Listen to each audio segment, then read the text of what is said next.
په خوست کې د دوو کورنیو ترمنځ شخړه کې یو ډاکټر ووژل شو او 15 تنه ټپیان شول. په کندهار کې له ملا شیرین اخوند سره د پاکستاني سفیر لیدنه.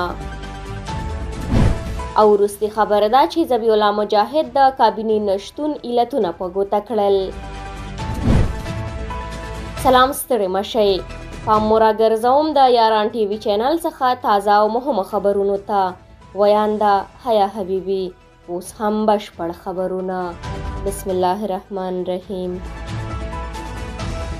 په خوست کې د دوو کورنیو ترمنځ شخړه کې یو ډاکټر ووژل شو او 15 تنه نور ټپیان شول. په خوست کې د ځایي اوسیدونکو په وینا تېره شپه د خوست ښار اړوند لکنو سیمه کې د دوو کورنیو ترمنځ د شخړې پر مهال ډاکټر شیرزله ووژل شو او د وژل شوي ډاکټر ورور فیض الله فیضي وایي په دغه پیښه کې یو بل کشری ورور رشید الله او 4 د تره زامن ټپیان شوي دي. فیض الله فیضي د پیښې د رامنځته کېدو او د څرګندوالي په اړه ډېر جزئیات نه دي ورکړي. فیض الله په ټولنیزه رسنۍ فیسبوک کې لیکلي څو میاشتې مخکې د شیخ زاهد له طب پوهنځي فارغ شو.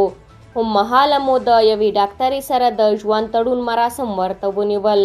ښه ژوند ته داخل شو. بیګا د کلي د چرسیانو او پوډریانو له لاسه شهید کړای شو. بل کوچنی ورور مې رشید الله چې له غالب پوهنتون څخه په لومړۍ درجه فارغ شو، هغه یې راته زخمی کړ. زموږ د کورنیو څخه 4 د تره زامن یې هم راته زخمیان کړل. د خوست امنیتي چارواکو ځایي رسنیو پیښه تایید کړې ده. د خوست د امنیت قمندانۍ ویان طاهر احرار د خوست یوې ځایي رسنۍ ته ویلي چې پیښه تېره شپه د مرکز اړوند لکنو کې د دوو کورنیو ترمنځ د خپلمنځي ستونزو له امله رامنځته شوې ده. نوموړي هم وایي په دې پیښه کې 6 کسان زخمیان شوي او یو بل سیمه ییز ډاکټر چې څو میاشتې وړاندې له طب پوهنځي فارغ او همدې تېرو میاشتو کې تازه واده کړی و وژل شوی دی. احرار وایي چې د پیښې په تړاو 2 تنه تورن کسان هم نیول شوي او په دې هکله د دوی څېړنې روانې دي.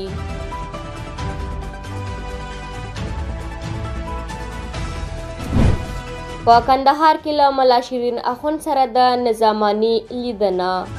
په کابل کې د پاکستان سفارت چارسمبالي عبدالرحمن نظاماني کندهار ته د سفر په لړ کې د یاد ولایت له والي ملا شیرین اخوند سره د دواړو هیوادونو ترمنځ د ډیورن فرضي کرښې په اوږدو کې د ستونزو په تړاو خبرې کړې دي. د اسلامي اماراتو ویان ذبیح الله مجاهد وایي چې په دې غونډه کې د دواړو لورو د تورخم او سپین بولدک په لارو کې پر شته ننګونو د پاکستان پر اندېښنې او په خوست ولایت کې څو ورځې وړاندې پر رامنځته شوې سرحدي شخړه خبرې اترې کړې دي.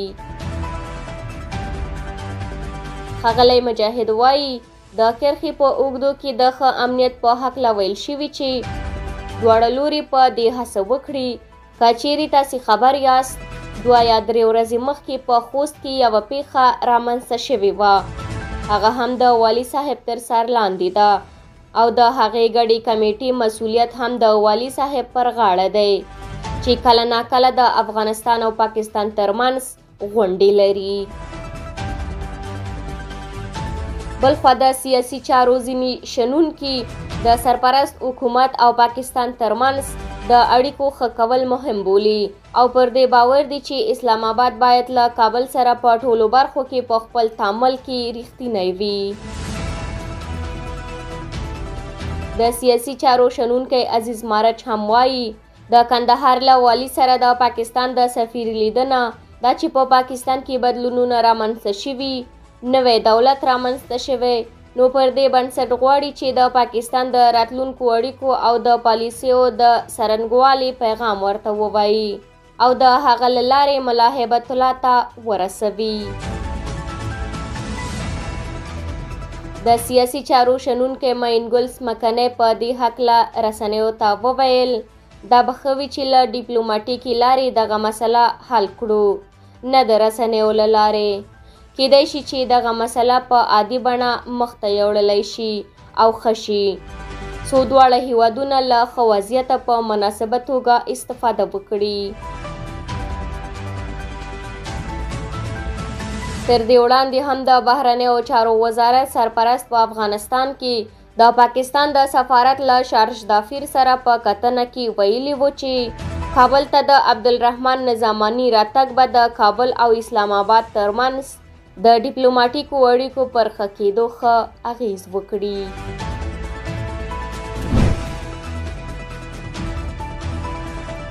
په رسمیت نه پیژندل او اساسي قانون د رسمي کابینې د اعلان پر وړاندې ننګونې. د اسلامي امارات ویان ذبیح الله مجاهد رسنیو ته ویلي چې د اسلامي امارات په رسمیت نه پیژندل او د اساسي قانون نشتوالی د دې لامل شوی چې رسمي کابینه اعلان نشي. ښاغلی مجاهد زیاتوي چې د دې سربیره بیا هم په دولتي بنسټونو کې کار په عادي توګه پر مخ ځي. د اسلامي امارات ویان زیاته کړه دا پړاو هم را رسیږي. اوسنی حکومت چې سرپرست دی دایمي بشي، باید دې پړاو ته ورسیږو. د قوانینو او تشکیلاتو په برخه کې ځینې نیمګړتیاوې پاتې دي. په هیواد کې د اسلامي امارات له بیا واکمنېدو 3 اونۍ وروسته سرپرست حکومت په یوه خبري کنفرانس کې سرپرسته کابینه اعلان کړه.